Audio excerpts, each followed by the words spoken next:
اب ہمارے پاس دو ہی راستے تھے کہ اگر اس کے وائلنس کا جواب ہم اسٹیٹ پاور یا مشینری سے دیتے تو وہاں پہ جو ہے وہ قیمتی انسانی جانوں کے ضیاع کا خطرہ تھا. اس لیے ہم نے لیکن جواب دیا گیا ریسٹرینٹ کا آپ لوگ کی مظاہرہ طرف کیا. سے بھی نہیں, اسٹیٹ طریقے سے مشینری کا دیا نا, استعمال کیا گیا اور فورس کا استعمال کیا گیا. طریقے سے دیا, ایک وقت پہ دیا, اس انداز سے دیا کہ قیمتی انسانی جانوں کا نقصان نہ ہو. ظاہر ہے وہ بھی شہری ہیں, پاکستان کے شہری ہیں, بھائی ہیں ہمارے, ہمیں ان سے کوئی ذاتی اختلاف تو نہیں ہے.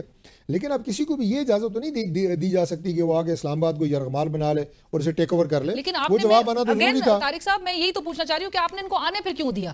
کیونکہ اسلام آباد ہائی کورٹ کے بھی چلے, آرڈرز بھی جاری ہو چکے تھے, جس کو آپ نے کہا کہ ایک لیگل کور تھا آپ لوگ کے پاس. بہرحال ہر احتجاج سے پہلے جو ہے وہ اس کو سیک کیا جاتا ہے. لیکن ان کو باقاعدہ طور پہ لگا کہ آپ لوگ نے یہاں تک بلایا, ڈی چوک تک وہ آئے, وہ ٹریپ ہوئے اور اس کے بعد ان کے اوپر فورس کا استعمال کیا. بس آپ نے جو لفظ استعمال کیا نا, ٹریپ ہوئے, نہیں میں ایز اے گورنمنٹ یہ تو نہیں کہہ سکتا کہ ہم نے انہیں ٹریپ کیا, لیکن ہم نے انہیں آپ لوگ نے کہا تھا کہ نہیں ڈی چوک تک پہنچ کے دکھائیں. بہترین حکمت عملی کے تحت یہاں تک آنے دیا.